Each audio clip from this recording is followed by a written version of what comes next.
Hello అండి, అందరికీ నమస్కారం. ఈరోజు ఈ వీడియోలో 1 గ్రామ్ నుండి 1.5 గ్రామ్ వరకు ఉండే గోల్డ్ ఇయర్ రింగ్ కలెక్షన్ అయితే మీకు షేర్ చేయబోతున్నాను.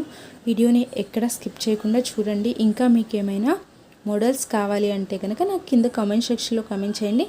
నేను తప్పకుండా వీడియో చేస్తాను. ఇక నుండి అయితే వీడియో మ్యూజిక్తో కంటిన్యూ అవుతుంది.